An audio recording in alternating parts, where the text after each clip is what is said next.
Hey there. I've got some stuff to say about change and fear.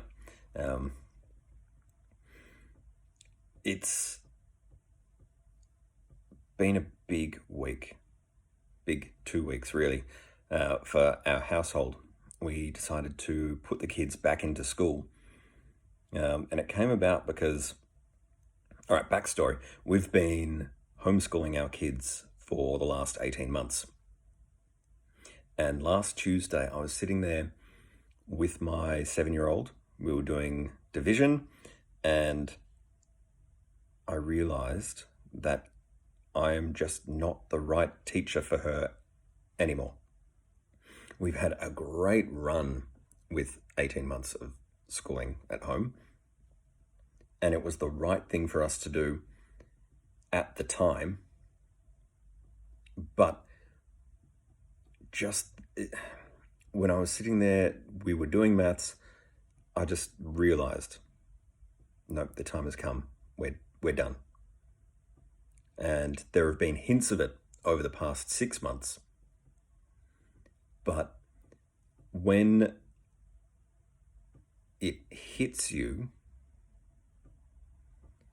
and you let the message come through and you're open to it, sometimes you'll end up making these decisions and these choices that seem like they're completely out of the blue. And for the rest of the world, they will seem like they're out of the blue. And it'll seem like people say that you're crazy or that it's so sudden, even though you might have had this inkling of what's coming up in the past days, weeks, months, years. So we decided that, yes, all right, time to get the kids back in school. And they started on Tuesday this week. So today is their 4th day and they are having an absolute blast. They didn't used to be excited about school. They would do it, they would be okay with it, but especially my 7-year-old, she was never excited about going to school. She is now. Like, she's enjoying it. She's having so much fun and she's getting up early every morning to get herself ready and make sure that she's good to go. We've never experienced that with her before. And the same thing with Leandra and I. So because the kids are in school, we suddenly have all of this energy and this time throughout the day that we can put towards different projects and, building an online business as well as running our own chiropractic office.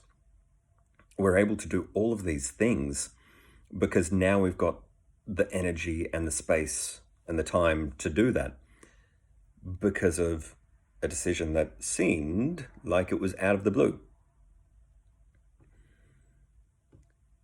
We could very easily have resisted that and gone, you know what? No, we said we were going to homeschool and we're going to homeschool forever and hold on to the old decisions that we've made. And let's face it, you make decisions all the time, right? Who is to say that the world isn't going to change around you? Of course the world's going to change around you. That's the nature of the universe. Everything is always going to change. So, of course, you need to change with it. Or even better, create it. Make the changes and create the world around you, because that's what's actually happening anyway. So if you are afraid of these changes, or if you're stubborn and holding on to the decisions that you've made in the past, you're missing out on all the opportunities that the universe is presenting to you. When we hold on to our past, we recreate our future based on that past. And what kind of future can you imagine? If you really do think about all of the different options that your future holds, a lot of them seem wild and wonderful, right? Well, just think. They're all based on your past. Every single one of those options is based on your past. They're based on your memories of the past, which are the foundation of your personality. And your personality creates your personal reality.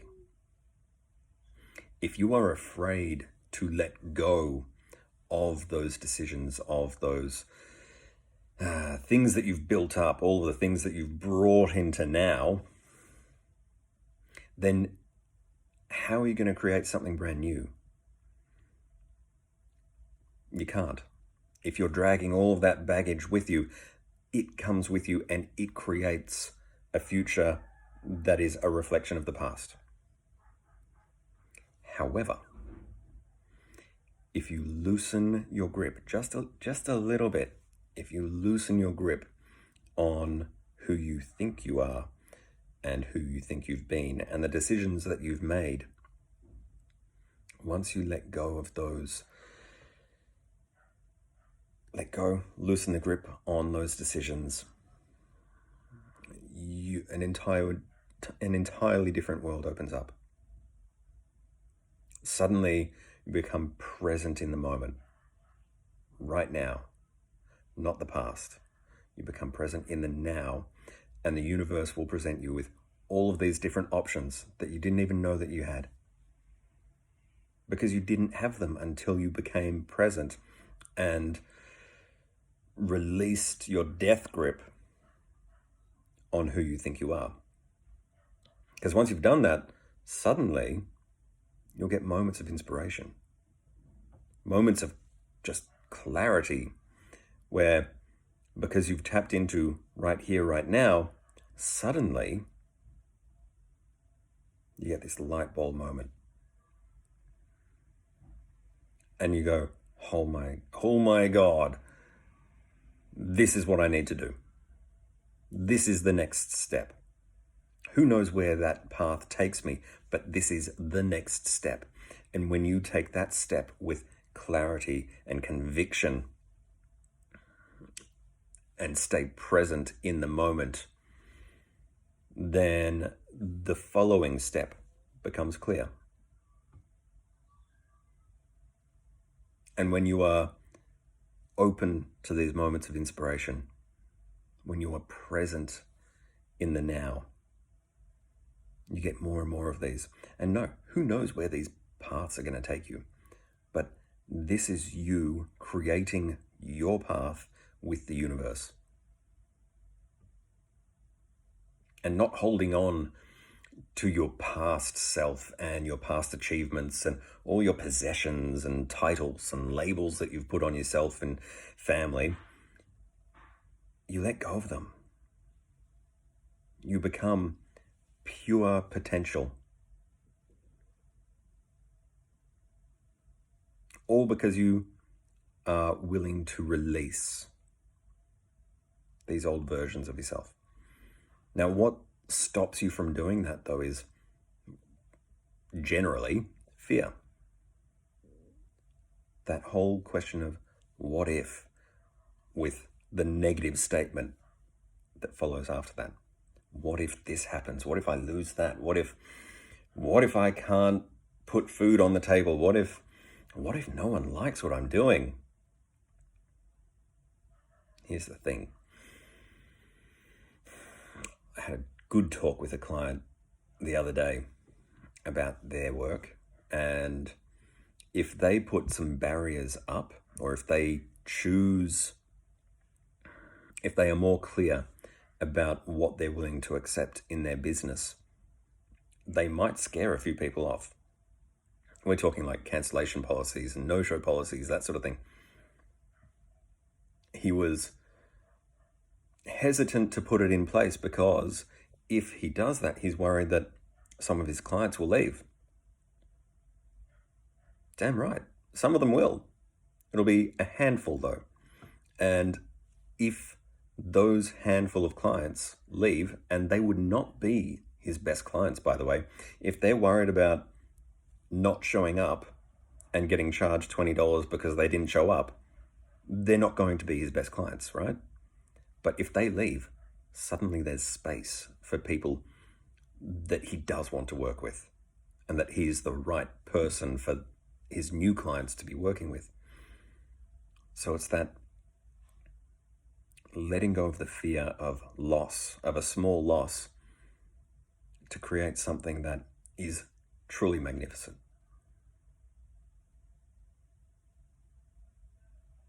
And fear holds us back in all of the ways, in all parts of our lives. And you get rewarded when you go through your fear, when you act in spite of your fears. And you might not even identify that, oh, I'm scared of this. It might be just a small sense of discomfort, not danger. Like, if you've got a sense of danger, don't do it. But this bit of, ooh, that's awkward, I don't normally do that. Sometimes when you resist that and go through it, you get the most amazing things. For me, back in 2006, I had one afternoon at university where I went, you know what? There's this thing happening. It was an international chiropractic students association thing. We had chiropractic students from all over the world had come to Melbourne, and there was a thing happening, like a barbecue on campus. And normally that would not be my thing. I'd be like, nah, I don't want anything to do with that. I'm just going to go home. That day, I decided, no, I'm going to have to wait 3 hours from the end of my last class until this thing starts. It's a 3-hour gap. I'm going to have to wait for it. But you know what? Yep. None of my friends were going. But you know what? Yep. I'm going to go to this thing, and you know what? I'm going to meet some new people, which, if you know me, it's not typical Jacob. That is the afternoon that I met my wife. If I hadn't listened to that glimmer of, actually, I'm going to do this thing that is uncomfortable and I wouldn't normally do, outside of my comfort zone. I'm not a social person. I don't do groups. If I didn't decide on that day that today is a day to challenge this fear, today is the day that, actually, yes, I'm gonna meet some new people, I wouldn't have met Leandra, and I wouldn't have my 2 gorgeous girls. We would not have come on the path that we have.